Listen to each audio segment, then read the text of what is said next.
नमस्कार दोस्तों। आज हम वैदिक संस्कृति के 25 और प्रश्नों को हल करेंगे। इससे पहले हमने 1 से 25 तक के प्रश्नों को हल कर लिया है। अगर आपने वो वीडियो नहीं देखा है तो मैं डिस्क्रिप्शन में उसका लिंक दे दूँगा, आप देखिए। शुरू करते हैं प्रश्न नंबर 26 से। वैशेषिक दर्शन के प्रतिपादक है। तो ये आपको बताना है। 10 सेकंड का टाइम है आपके पास, सोच लीजिए। तो सी इसका सही आंसर होगा। उलूक कणद है वो वैशेषिक दर्शन के प्रतिपादक है भाई।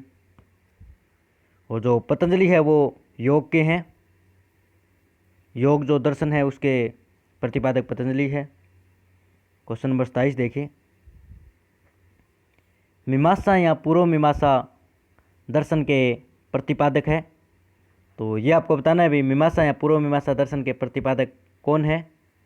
तो जैमिनी है वो पूर्व मीमांसा की है। ए इसका सही आंसर होगा बिल्कुल।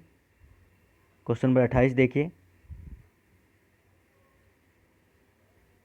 वेदांत या उत्तर मीमांसा दर्शन के प्रतिपादक है।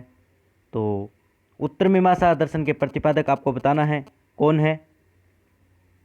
तो बादरायण है वो उत्तर मीमांसा के हैं, और जो जैमिनी है वो पूर्व मीमांसा के हैं। ये आप ध्यान रखें। क्वेश्चन नंबर 29 देखिए। ऋग्वेद का कौन सा मंडल पूर्णतः सोम को समर्पित है। तो ये आपको बताना है भाई, कौन सा मंडल है वो सोम को समर्पित है। तो जो 9वां मंडल है वो सोम को समर्पित है भाई। क्वेश्चन नंबर सी इसका सही आंसर होगा। क्वेश्चन नंबर 30 देखिए। प्रसिद्ध 10 राजाओं का युद्ध दास राज्य युद्ध किस नदी के तट पर लड़ा गया। तो ये आपको बताना है भाई, किस नदी के किनारे लड़ा गया। तो ये पुरुषनी के किनारे लड़ा गया। और वर्तमान में पुरुषनी का नाम रावी है भाई, ये भी आप ध्यान रखें। क्वेश्चन नंबर 31 देखिए।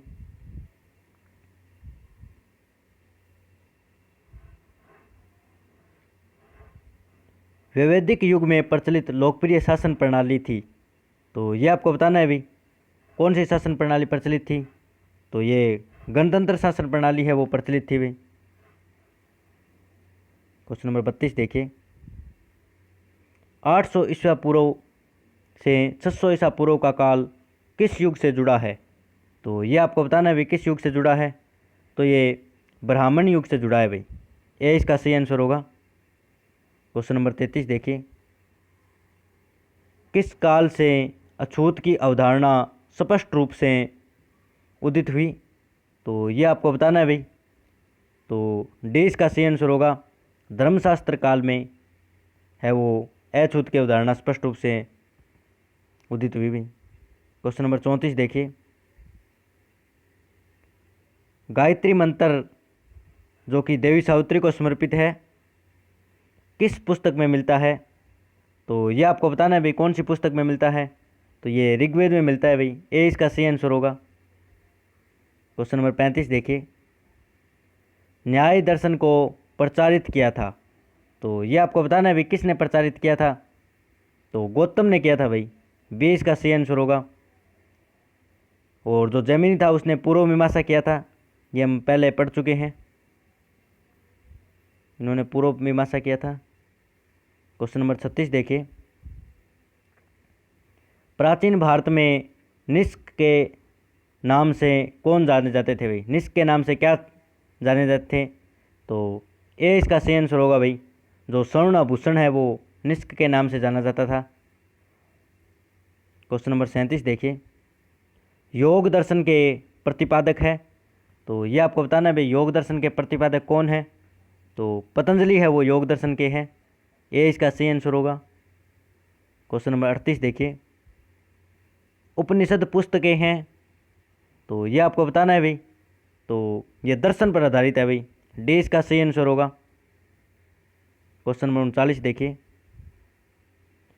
आरंभिक वैदिक साहित्य में सर्वाधिक वर्णित नदी है। तो ये आपको बताना है भाई, कौन सी नदी सर्वाधिक वर्णित है। तो ये सिंधु नदी है वो सर्वाधिक वर्णित है भाई। ए इसका सही आंसर होगा।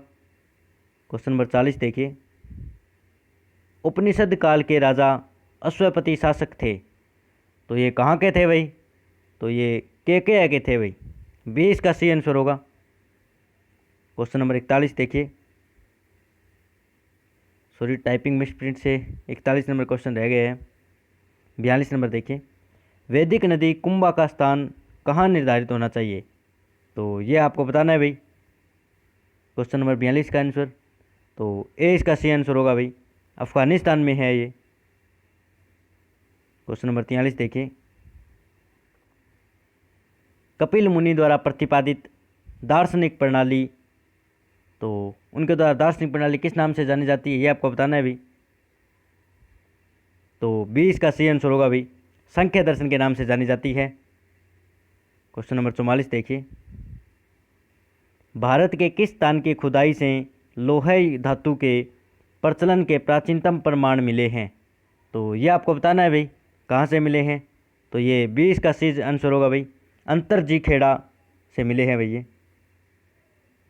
क्वेश्चन नंबर 45 देखिए, निम्न में से किसका संकलन ऋग्वेद पर आधारित है? तो ये आपको बताना है भाई, किसका संकलन है वो ऋग्वेद पर आधारित है? तो 20 का सी आंसर होगा, सामवेद का संकलन है वो ऋग्वेद पर आधारित है। इसके कुछ एक मंत्रों को छोड़कर बाकी सभी मंत्र ऋग्वेद से ही लिए गए हैं, और सामवेद को भारतीय संगीत का जनक भी कहते हैं, ये भी आप ध्यान रखें। क्वेश्चन नंबर 46 देखिए, निम्न में से कौन प्रस्थानत्रय में शामिल नहीं है?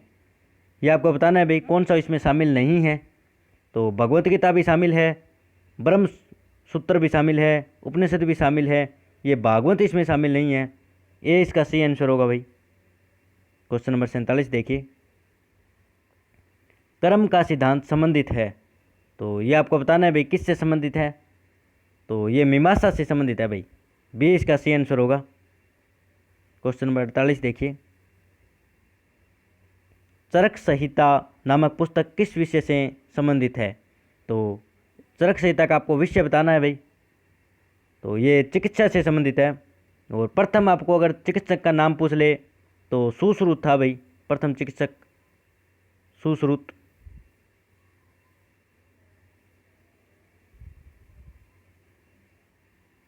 यज्ञ संबंधी विधि विधानों का पता चलता है, तो किस में चलता है भाई?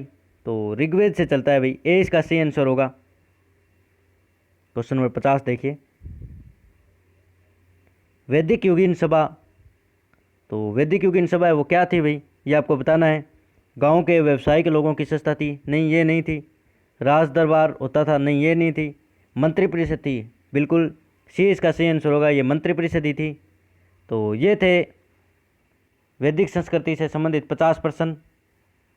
इससे आगे भी ये श्रृंखला लगातार जारी रहेगी। धन्यवाद।